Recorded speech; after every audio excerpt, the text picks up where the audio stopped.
Good morning students. How are you all? Hope you are doing good. Students, in the last video we have started our history lesson number 3 and our history lesson number 3 is in the earliest cities. So in this lesson what are we discussing about?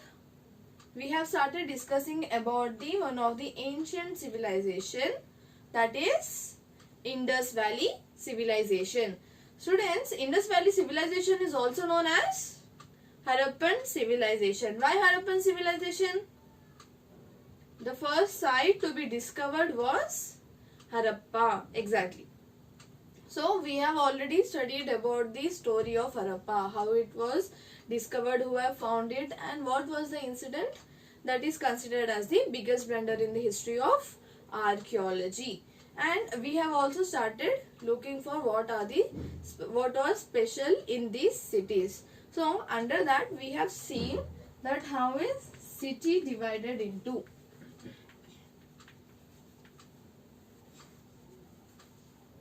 So it is divided into two parts. Higher one is citadel or also known as Acropolis, and the lower one is the town where the people used to reside. After that we have seen about the Great Bath, and that resembles our today's swimming pool. But the only difference is that swimming pool anybody can use by paying, or if you are having in your house you can use it. But this Great Bath was only for the important people, and they can also dip into it only on the special occasions that we have already discussed, right? After that we have seen about fire altars. This place was used for sacrifices, for performing sacrifices. Next thing was granary, the place where they used to store the excess grain, and this was also on a height which was made up of bricks, baked bricks. So these were the few specialities and rest are still there. So we are going to discuss other specialities of the Indus Valley cities today.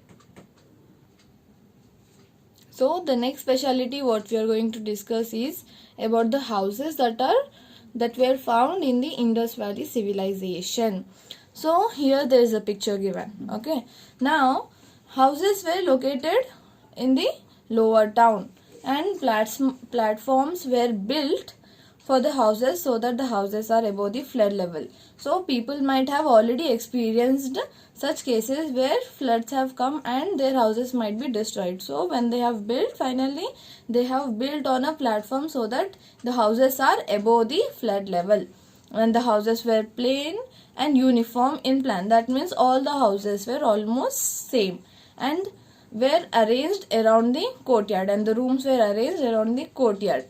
Some houses were double storied. Students, as you can see that few houses are double here on one floor extra is there, like ground floor and first floor. So there were few houses, they were even double storied. Each house has a single entrance and a separate bathing area. So these are the few important points that is about houses found in Indus Valley civilization. Next is about drainage. The drains in these houses invariably led to a cesspool or a manhole. Now every house will have a drain. That means whatever the used water or dirty water will be there from a hole that will be going to a main drainage that is laid in the main road. And the drains along the main roads were covered and were inspected and cleaned regularly through the inspection holes. Even today we will be finding that whenever there is a whenever the drainage are laid, they usually keep a manhole so that and they will be kept at the regular intervals. That means maybe with a distance of 2 meters or 3 meters, and through that people will be cleaning it. And at the time also people were cleaning through the inspection holes. And today what kind of drainage system we see, in that people are appointed, or they will be assigning this work to someone, and that person will be going into the inspection holes and they will be cleaning it. See here we can see now each houses they had a lane that used to connect to the main road, and they were properly cleaned. At that time the rules were very strict might be, so they used to clean it regularly, but nowadays it hardly happens. Because of that we usually face a lot of problem in rainy season. Next it's about streets were cutting each other at the right angle. Now what is right angle? 90 degrees. So we can understand that they had a bit knowledge of how to build and how to make a line straight. If it is not straight, no chance of it being a right angle, right? So it is, according to archaeologists, they believe that all three, that are houses, drains and streets, were probably planned and built at the same time. Now when we are building a house, we do all such things previously, no? We don't build a room, then we don't attach bathroom. So we do all such planning together. So this kind of planning was seen during the Indus Valley civilization. Students, now there is a task for you. Now you have to list out the differences between the houses that are present here, that means in Harappan cities, and what you have learnt in your history too. So you have to list out the differences between these two type of houses. Okay. Next, moving forward, we have seen how was the city, how was it planned, how were the houses there. Now, do you all want to know what kind of life people were living in that city and what were they doing? Yes. So we will see the life in the city. Indus cities were very planned, straight roads, walled citadels and maintained drains. That means citadel is the higher ground, right, where all the administrative buildings they were present, and they were properly protected, and they were maintained. The huge walls were surrounded around the citadel, and it also had straight roads. Now when we are seeing such all proper kind of maintenance, there must be a person who might be supervising, so that the standard was always high. These people who might be supervising might be their rulers.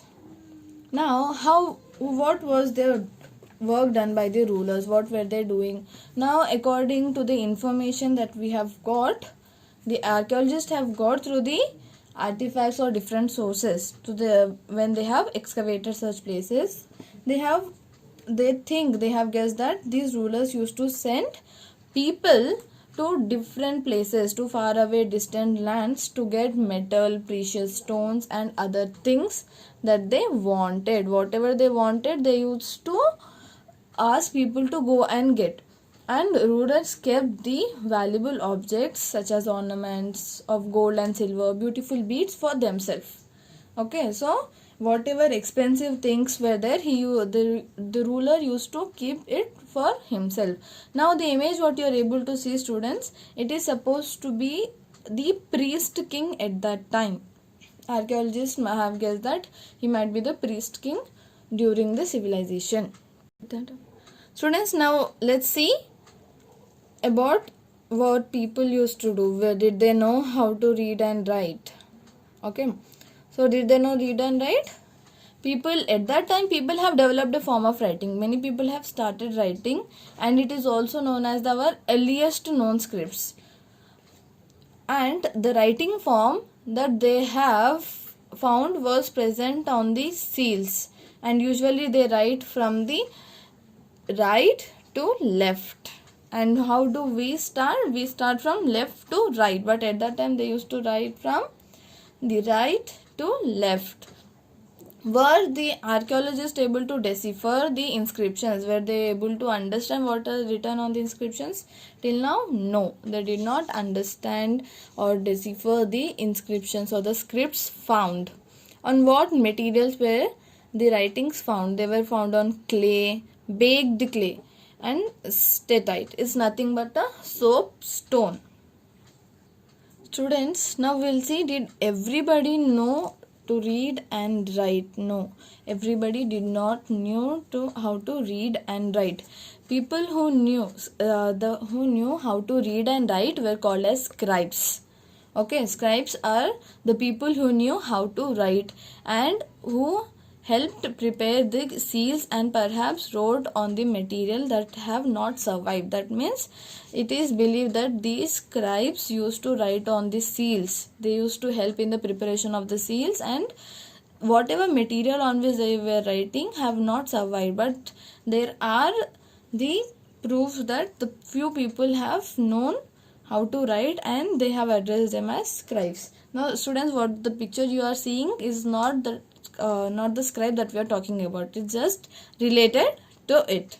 Okay, moving one more task. Now here you have to make a list of the people who lived in this city. Okay students, now what kind of people did we see? We saw rulers, we saw people who can write, those are called as scribes, and many craftsperson, or the person used to get raw material or such metals from other places. Now you have to make list of such people, and you have to compare that whether such people following the same occupations present in the villages like Mehergarh or not. I hope you all understand. Students, now we are seeing what were the crafts that have existed in the city. Now earlier people were only engaged in agriculture because producing food for their livelihood to eat was very important. Now as everybody have started doing agriculture, that means excess of grains they have started producing, and they have also learned how to store it. So now with this they were having a plenty of time so that they can use it in other activities. So this was one of the reason that have started the invention of new crafts at that time. So the crafts that were present in that city were objects were mainly made up of stone, shell and metal. Now those metals included copper, bronze, gold and tin. Okay. Now how do we make bronze? It is by mixture of tin and copper. Okay, so bronze and copper were used to make tools and weapons, ornaments, vessels. Gold and silver for ornaments and vessels. So people have started making ornaments, tools, vessels, weapons. Okay. Next, what were the most interesting or striking features or findings of that time? First are beads. Now as you can see in one of the picture, there are many beads seen. Now few will be shining, few will not be shining. That means they have started wearing, and at that time both men and women used to wear the ornaments, not only women. These days majorly we find women wearing ornaments, but at that time both men and women used to wear. The next thing, the first picture you can see, those are stone blades. Today we find steel blades. No, they were also having blades, but they were made up of stones. And they also found seals with animal carved on it. That means there is something animal figure on it, and there is something written about the animal figure, which is not yet deciphered by the archaeologist. Now next, talking about the weights. Usually we see 1 kg, 2 kg, 3 kg, 4 kg. But at that time, that standardized weights were not there. Cube shaped stone measures were there. Now from the minimum to the highest weight, it used to be grow. So the smallest weight that was found is 0.856 grams. That is not even equal to 1 gram. It is less than 1 gram. And the most common weight that was found is approximately 13.7 grams. That means commonly used. It is not the highest. Few can be even more higher, but it is commonly found. And these weights were used, like if it is 0.86 of 1 cube, the same used to be found in the other territories. That means in the other cities of the Indus Valley civilization.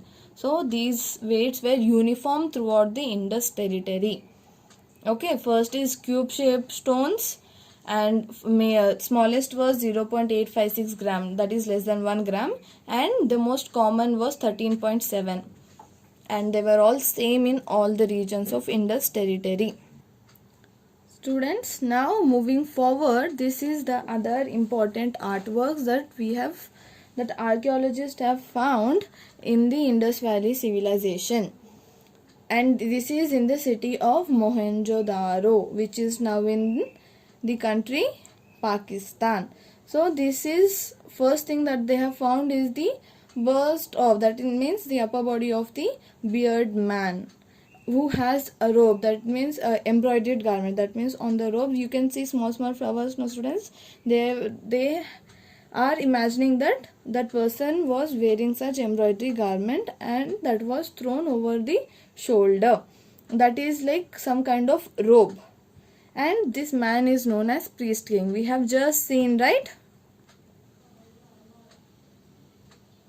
Other artwork that was found is famed dancing girl in bronze, that means maybe she was a dancing girl present at that time, and this statue or this article was made in the bronze material, that is alloy, a mixture of copper and tin. Now other than that, there were many potters. Besides agriculture, the next most popular occupation was pot making, that means there were many potters also at that time. A variety of pots, both plain and decorated, were found. Now students, you can see the decoration on them, no, they are very uniform, that means all over they are in the same shape, and they usually represents some geometrical patterns. Many many pots were painted red with design in black suggesting geometric patterns. Okay students, so these are some of the important art works that we have found in our lesson. So students, in this video we have learnt a very important things, that means how were the houses, drains, streets, so how were they planned and how they were made. That is almost similar to the pattern that we are following today in cities. So that is why this Indus Valley civilization is also called as urbanization. As you know, urban is a term that is used for cities, alternate term, right? So that is also called as first urbanization. Indus Valley civilization is also called as first urbanization. After that, we have learned today the life in the city. That means what were the different people doing at that time. Okay, so now when people were traveling to different places, they were coming with different material, and whatever the king wanted, he used to keep with them.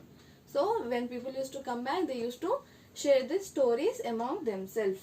Now next, we have seen the new crafts what were prevailing or what were practiced in the cities. So starting from what were the things that they were found, weights, blades, stone, we have found many ornaments which were made up of beads. Okay, so many things, when many potters.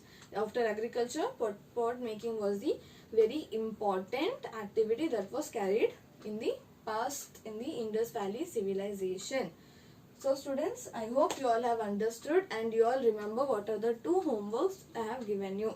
Okay, first is you have to compare the houses that are present in Indus Valley civilization and the village, and that you have learnt in your chapter 2 history lesson 2. And the second task which I have given was to see and find out what are the different occupations followed by people in the Indus Valley civilization and were they present in the Mehergarh also. Okay, so I hope you will complete your work and we will be meeting you in the next video in continuation of this chapter. Till then, bye students. Thank you.